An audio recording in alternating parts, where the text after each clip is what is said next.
Started crying because the forensic accountant standing behind me said, "Your daughter also opened 11 credit cards in your name." My name is Elena Vasquez and I'm sitting at my mother's dining room table listening to my older sister Christina perform what she does best, playing the victim while destroying my reputation. "You've never been there for this family," Christina announces to the assembled relatives. Mom, our Aunt Rosa, Uncle Miguel and Christina's husband Derek. "The rest of us sacrifice, we help each other, we struggle together. But you just sit in your fancy apartment, living your perfect life, pretending we don't exist." I say nothing. I'm holding a manila folder in my lap. It's thick, professionally bound, and contains 6 months of work from a forensic accountant named Patricia Wong. Christina doesn't know this yet. She will in about 3 minutes. If you've ever been the family ATM while being accused of selfishness, hit that like button and subscribe right now. You're not going to want to miss what happened next. Let me take you back 5 years to where this really started. I was 27 working as a project manager at a tech company in Austin. Good salary, not extraordinary but comfortable. I'd moved to Texas right after college, built a career, created a life separate from the family drama that had defined my childhood in Phoenix. Christina was 32, married to Derek, a construction worker with ambition but inconsistent employment. They had 2 kids, lived in a rental house 20 minutes from Mom, and were always one emergency away from financial disaster. That's when the calls started. "Elena, I hate to ask, but Jaden needs braces and our insurance won't cover it. Could you help with maybe $2,000? I'll pay you back." She didn't pay me back. "Elena, Derek's truck broke down and he needs it for work. Could you loan us $3,000? Just until his next job starts." She didn't pay that back either. "Elena, the landlord raised our rent and we're short this month. Could you cover the difference? Just $800. I promise this is the last time." It wasn't the last time. At first I told myself I was helping family. That's what you do, right? Christina was struggling, Mom was on a fixed income and I had the means to help. Felt like the right thing to do. But the requests never stopped.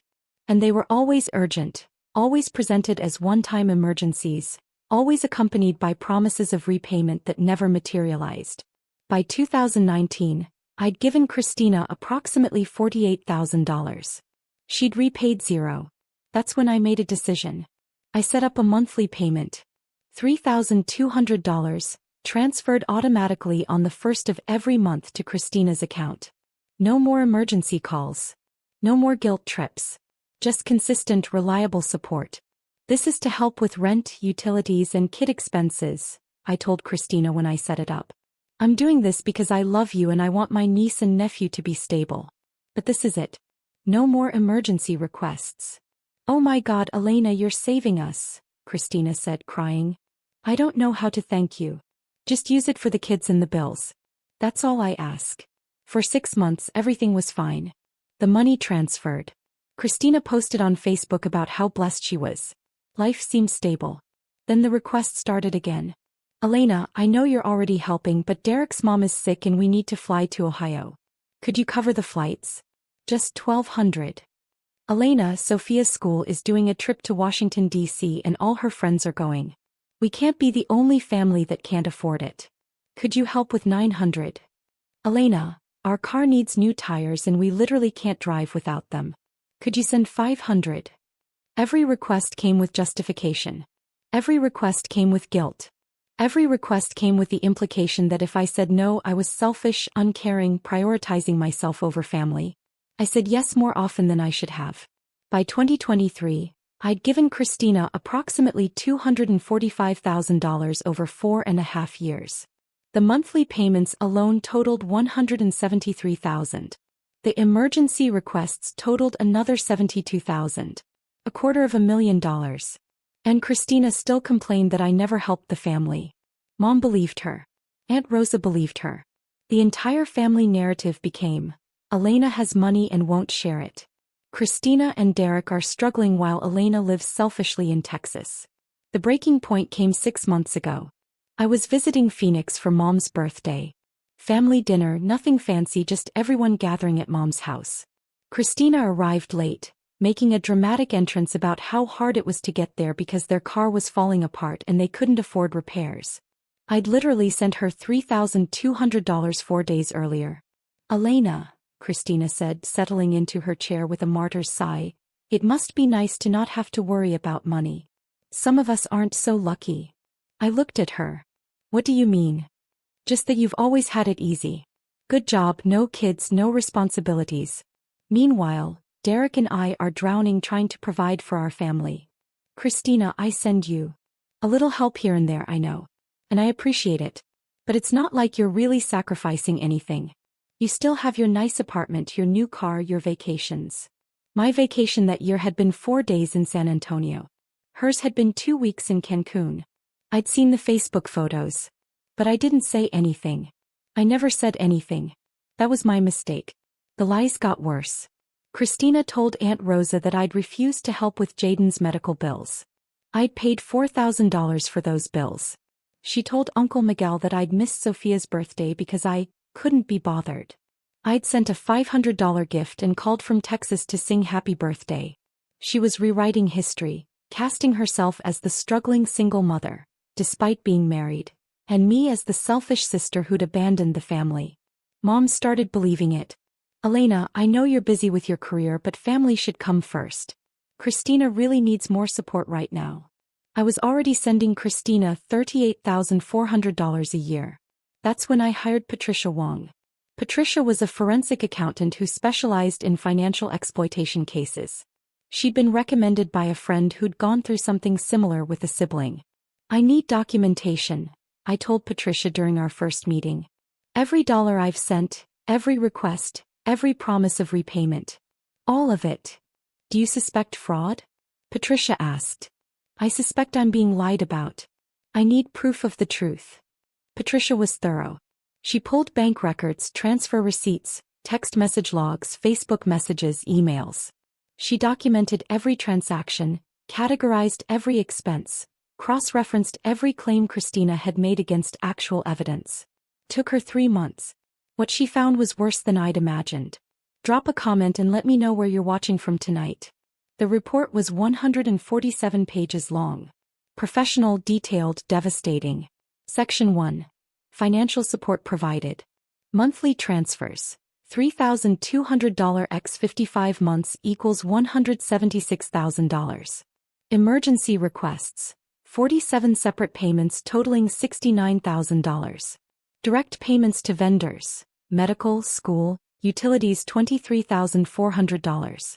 Total support provided, $245,000. Section 2. Repayment received. Total, $0. Section 3. Claimed versus actual need. This section was illuminating. Patricia had cross-referenced Christina's requests against her social media posts and credit card statements, which Christina had stupidly used my address for when she'd opened accounts, giving Patricia legal access through the fraud investigation. Christina claimed she couldn't afford school supplies. She'd spent $800 at Sephora that same week. Christina claimed they were behind on rent. They'd booked a cruise. Christina claimed Jaden's medical bills were bankrupting them.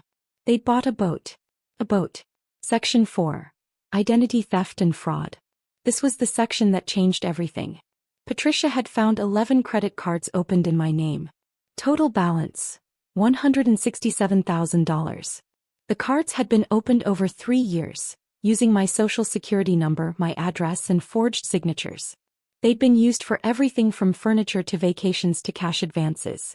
The payments had been made sporadically, mostly minimum payments, tanking my credit score. I'd noticed my credit score dropping 2 years ago but assumed it was an error. I'd been meaning to investigate but kept putting it off. Patricia hadn't put it off. She'd traced every card to applications filled out from Christina's IP address. She'd found selfies Christina had posted on Facebook wearing jewelry purchased on my fraudulently obtained credit.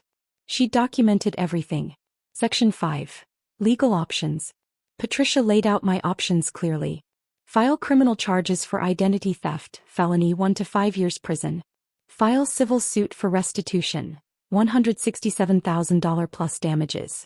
Report to credit bureaus and creditors. Destroy the fraudulent accounts.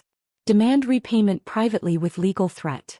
Cut contact and absorb the loss. She recommended options 1, 2, and 3 simultaneously. I chose to give Christina one chance first. One family dinner. One opportunity to tell the truth. That brings us to tonight. I'm sitting at Mom's table holding the folder, listening to Christina perform her greatest hits of victimhood. "We're about to lose our house," she's saying now, voice trembling with practiced emotion. "Derek's been working every job he can find, I'm doing everything I can, and we still can't make it." Meanwhile, Elena sends maybe a couple $100 here and there when she feels like it. A couple $100 here and there. Aunt Rosa looks at me with disappointment. "Elena, Miji, you have to help your sister. Family is everything."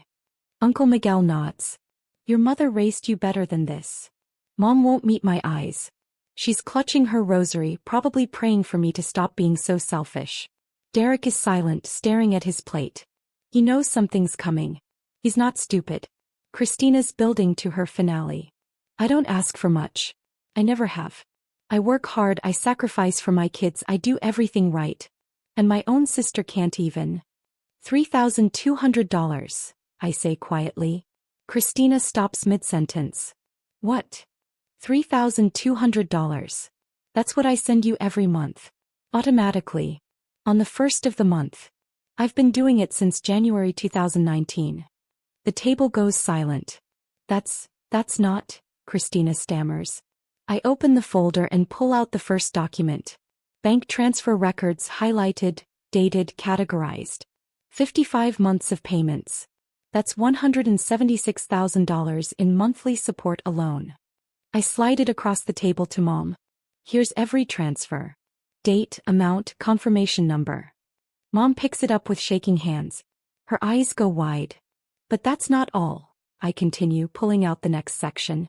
47 emergency requests over the same period. Braces, car repairs, medical bills, rent, school trips, Christmas presents, Easter expenses, back-to-school shopping, Derek's tools, the kids' birthday parties.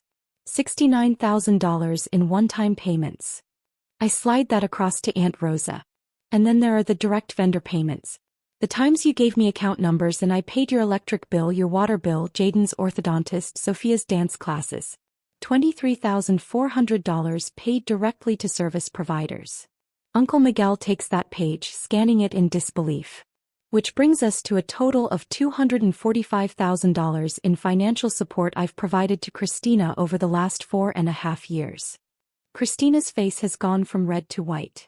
"Elena, you can't just what? Can't just document the truth? Can't just prove that your entire narrative is a lie?" I pull out another section. Because this is interesting. This is Patricia Wong's analysis of your claimed need versus your actual spending. I start reading. May 2021.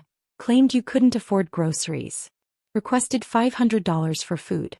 That same week you spent $1,200 at a luxury spa resort. June 2022. Claimed Jaden's medical bills were overwhelming.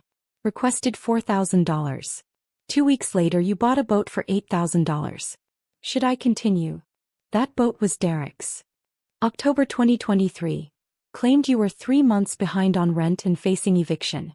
I sent you $9,600. You weren't behind on rent. Your landlord confirmed you were current. You used the money to renovate your kitchen. Mom's rosary falls from her hands. Christina, please tell me this isn't true. Christina's eyes are filling with tears. The real kind this time, not the performative ones. It's not what it sounds like. It's exactly what it sounds like, I say. I have documentation of every lie, every exaggeration, every manipulation. For 4.5 years, you've told this family that I'm selfish while I've been sending you the equivalent of a full-time salary. Hit that subscribe button if you've ever had to prove the truth to family who refused to believe you, because what happened next was beautiful. Derek stands up. I'm going outside. Sit down, I say. It's not loud, but it's commanding. You're going to want to hear this next part. He sits. I pull out the final section. The one that Patricia hand-delivered to me with a warning. This is going to destroy your relationship with your sister permanently. Make sure you're ready for that. I'm ready. Section 4, I announce. Identity theft and fraud. Christina's face goes gray. 11 credit cards, I continue. Opened in my name using my social security number, forged signatures. Total balance of $167,000. All traced back to your IP address, your devices, your spending patterns. I slide the evidence across the table. Patricia had included screenshots of the applications, spending records, and, the killing blow, Facebook photos of Christina wearing items purchased on the fraudulent cards, tagged with dates that matched the purchase dates. Mom picks up the document with shaking hands. Christina, tell me you didn't. Christina is crying now. Full breakdown, mascara running, hands shaking. I was going to pay it back. I was going to fix it. We were just so desperate, and Elena had good credit, and I thought. You thought you'd commit identity theft, I finish. A felony. One that's destroyed my credit score, cost me a car loan I couldn't get last year, and has subjected me to collections calls for debts I didn't create. Aunt Rosa stands up. Elena Mija, she's your sister. Surely you can work this out. Work it out. I turn to her. She's stolen $167,000 from me. She spent 4.5 years telling everyone I'm selfish while I've been supporting her family with $250,000. She's lied to Mom, to you, to everyone. What exactly should I work out? Family forgives, Aunt Rosa says weakly. Family doesn't commit felonies against each other. There's a knock at the door. Everyone jumps. I stand up. That'll be Patricia. Who? Mom asks. Patricia Wong. The forensic accountant who prepared this report. She's here to witness this conversation and to serve as a professional third party for what happens next. I open the door. Patricia walks in, professional, in a gray suit, carrying a briefcase. She's 63, has testified in over 200 fraud cases, and doesn't suffer bullies. Good evening, Patricia says calmly. I'm Patricia Wong, certified forensic accountant. I've been hired by Ms. Vasquez to document and analyze her financial relationship with her sister Christina. She sets her briefcase on the table and opens it. I'm here to confirm that everything in this report is accurate and admissible as evidence in both criminal and civil proceedings. Derek's head drops into his hands. Patricia continues, her voice professional and devastating. In addition to the identity theft charges, which carry a potential sentence of 1 to 5 years in prison, I've also discovered evidence of wire fraud, the use of electronic transfers under false pretenses. That's a federal crime. Federal. Mom whispers. Yes, ma'am. When Ms. Christina Vasquez requested funds for purposes she knew to be false, claiming medical emergencies that didn't exist, rent arrears that weren't real, expenses that were fabricated, and received those funds via electronic transfer across state lines, that constitutes wire fraud. Christina is sobbing. Elena, please. Please don't do this. Think of Jaden and Sophia. I am thinking of them, I say quietly. I've been thinking of them for 4.5 years. That's why I sent the money. That's why I kept helping even when you never paid me back. That's why I stayed silent when you lied about me. So why now? Christina manages. Why are you doing this now? Because you couldn't stop lying. You had to make me the villain at every family gathering. You had to poison Mom against me. You had to make me out to be selfish and cruel when I've been keeping your family afloat. My voice stays level. Come. You mistook my silence for weakness. You mistook my generosity for stupidity. You mistook strategy for surrender. Patricia pulls out another document. I also found something else during my investigation. Christina looks up, terrified. You've been claiming your children as dependents on your taxes while also claiming them for EITC benefits. However, you've also been receiving child support from a previous relationship, Jaden's biological father, that you've never reported to the IRS or to the state benefits office. That's tax fraud and benefits fraud. Mom actually gasps. Christina, you told us Jaden's father was dead. He's not. Christina can't form sentences. Patricia closes her briefcase. Ms. Vasquez, I need to inform everyone present that I'm legally obligated to report the tax fraud and benefits fraud to the appropriate authorities. The identity theft and wire fraud are your decision to prosecute or not. The room falls silent except for Christina's crying. I look at my sister. Really look at her. The golden child who could never do wrong. The struggling mother who was actually committing multiple felonies. The victim who was the perpetrator all along. Here's what's going to happen, I say. Patricia is going to file the required reports on the tax and benefits fraud. That's out of my hands. It's her legal obligation. Christina's sobs get louder. As for the identity theft and wire fraud, I'm giving you one choice. One chance to avoid criminal prosecution.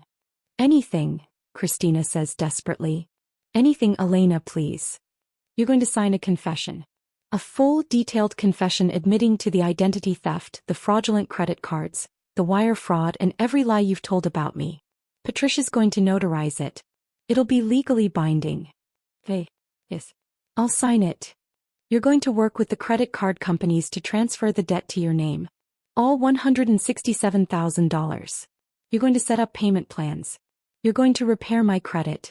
Patricia will oversee the entire process. I can't, we don't have. You have a boat, I say flatly. Sell it. You have expensive furniture. Sell it. You have a closet full of designer bags. Sell them. You're going to liquidate every unnecessary asset and put it toward this debt. Derek finally speaks. We'll do it. We'll sell everything. And, I continue, you're going to attend every single family gathering for the next year and tell the truth. Not a summary. Not a vague apology. The full truth about every lie you told about me. About the $250,000 I gave you. About the crimes you committed. Everything. Elena, that's the deal. You do all of that and I won't press criminal charges for the identity theft and wire fraud. You don't, and Patricia has already prepared the criminal complaints. We'll file them tomorrow morning.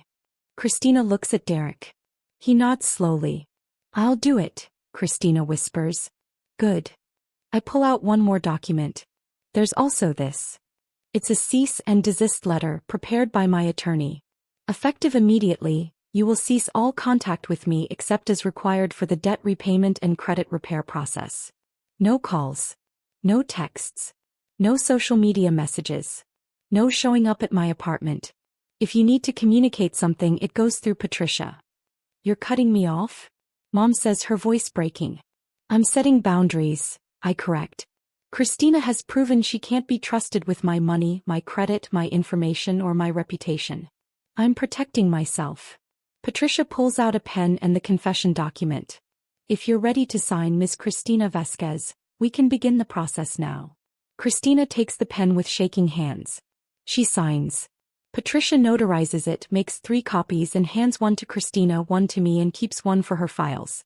The credit repair process will begin Monday, Patricia says.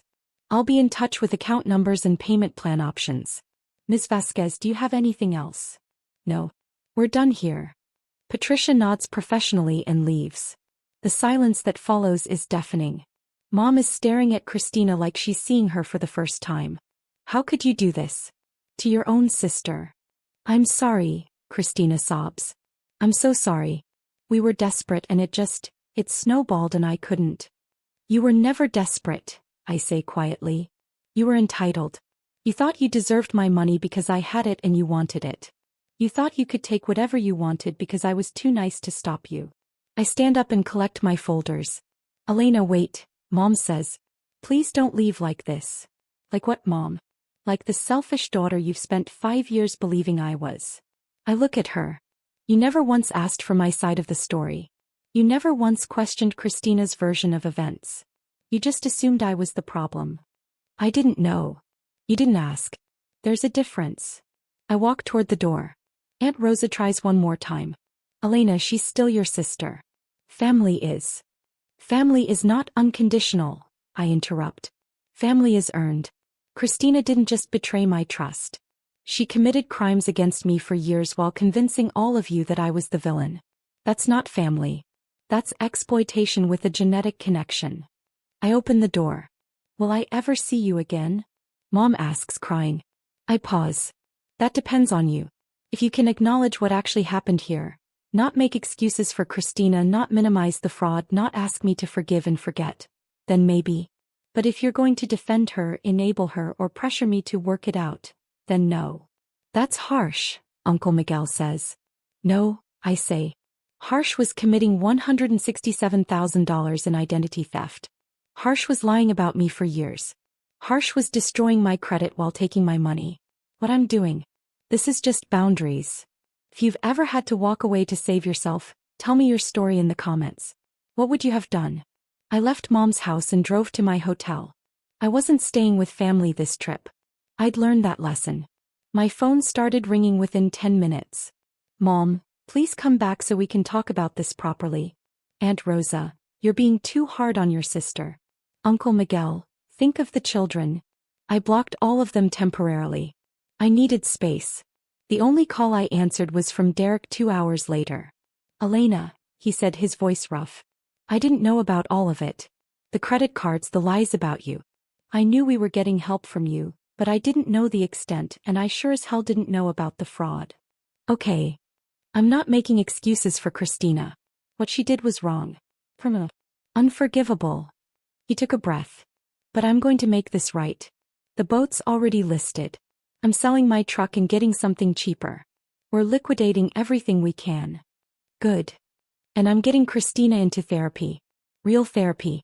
And probably marriage counseling for us because I don't know if we survive this. That's between you two. I know. I wanted you to know that I'm taking this seriously. The kids ask about you. They love their Aunt Elena. I don't want them to lose you because their mother's a criminal. That hit harder than I expected. Tell them I love them too. Tell them this has nothing to do with them. I will. And Elena? Thank you for not pressing charges. A lot of people would have. I still might if Christina doesn't follow through. She will. I'll make sure of it. He hung up. The next 3 months were a masterclass in consequences. Patricia filed the required reports on the tax and benefits fraud. The IRS launched an investigation. The State Benefits Office opened their own case. Christina hired a tax attorney and was negotiating a repayment plan that would take her 15 years to complete. The credit cards were being transferred to Christina's name one by one. Her credit score was destroyed. She'd never get a decent loan again. The boat sold. The furniture sold. The designer bags went to a consignment shop. Christina got a part-time job at Target to help with the debt payments. Derek took a second job. They downgraded their house, moving to a smaller rental to save money. And Christina attended family gatherings and told the truth. I didn't go to those gatherings, but Mom called me after each one. She told everyone about the credit cards. Mom said after the first one. About the lies. About all the money you gave her. Elena, I'm so ashamed I didn't believe you. Okay. Can you forgive me? Eventually. Not yet. It was honest. We were both trying. 6 months after the confrontation, Christina sent me a letter. Handwritten, 8 pages long. It started with, I don't expect you to read this. I don't expect you to forgive me. I just need to say it all in my own hand so maybe someday you'll know I actually understood what I did. She detailed every lie, every manipulation, every justification she'd told herself. She owned all of it. She didn't make excuses. She didn't blame Derek or the kids or financial pressure. I was entitled, she wrote.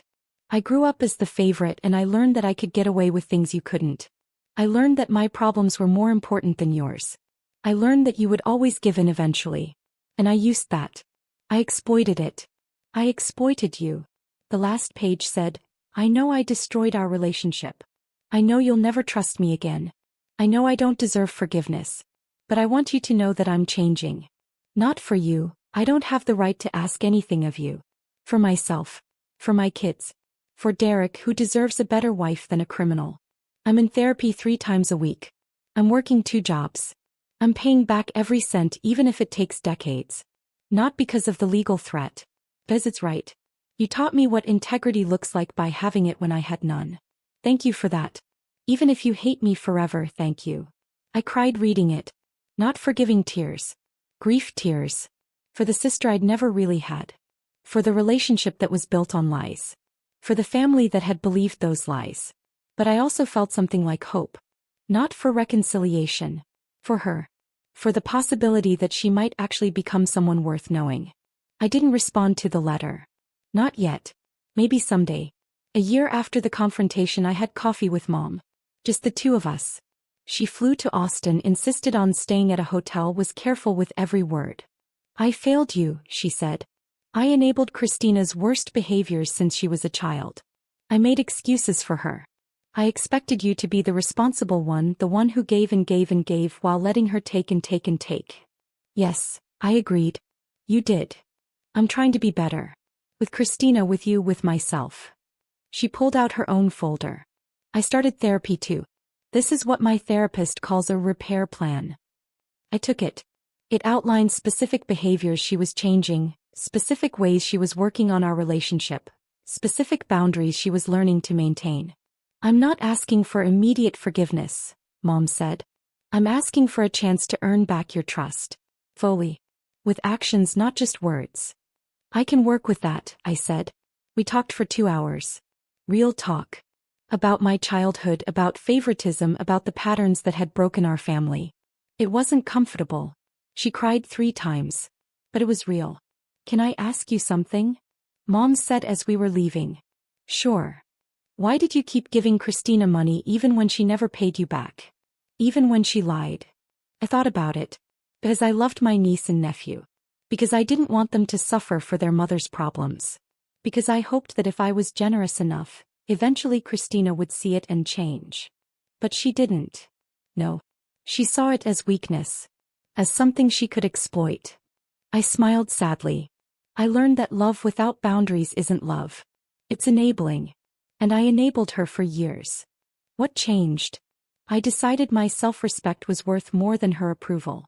That the truth was worth more than family peace. That I'd rather be alone than be exploited. I looked at Mom. I stopped being afraid of being the bad guy in her story. Mom hugged me. "You were never the bad guy. You were always the hero." I just couldn't see it. 2 years after the confrontation, Jaden graduated from 8th grade. Derek sent me an invitation to the ceremony. I almost didn't go. But then I thought about Jaden, about how none of this was his fault, about how he asked about me according to Derek. I went. I sat in the back. Christina saw me and her face went white, but she didn't approach. She just waved slightly, nervously, and turned back to the ceremony. Afterward, Jaden ran up to me. "Aunt Elena. You came." "Of course I came. I'm proud of you, kiddo." "Mom said you might not because things are complicated." "Things are complicated," I agreed. "But that doesn't change that I love you and I'm proud of you." He hugged me hard. "I miss you." "I miss you too." Christina approached slowly, carefully.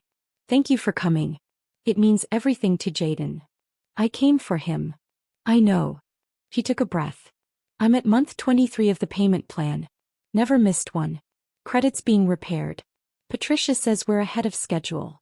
"Good." "Derek and I separated. We're trying to work through things, but it's hard. Therapy's helping." She looked at me. "I'm not asking for a relationship. I know I don't get that. I just wanted you to know I'm doing the work. Every day. Even when it's hard." I studied her. She looked different. Older, tired, but also more real somehow. Less performed. "Keep doing it," I said. "Not for me. For yourself." "I will." That was the extent of our conversation. It was enough. 3 years after the confrontation, I'm sitting in my apartment in Austin with a glass of wine, looking at a letter that arrived today. It's from Patricia. "Ms. Vasquez. I'm pleased to inform you that as of this month, all fraudulent credit card debt has been transferred to Ms. Christina Vasquez's name. Your credit report has been fully cleared. Your score has been restored to 798, higher than it was before the fraud began. All payment plans are being met on schedule. I project full debt repayment in 11.4 years at the current rate. This completes my contracted services. It has been an honor to work with you. Regards, Patricia Wong, CPA." I set the letter down and pick up my phone. There's a text from Mom. "Having dinner with Aunt Rosa tonight. Want to join us via video call? No pressure." I type back, "Yes. What time?" There's a text from Derek. "Jaden made honor roll. Wanted you to know." I send back a heart emoji and congratulations. There's even a text from Christina. Just one line. 3 years sober from lying. One day at a time. Thank you for making me face the truth. I don't respond to that one. Not yet.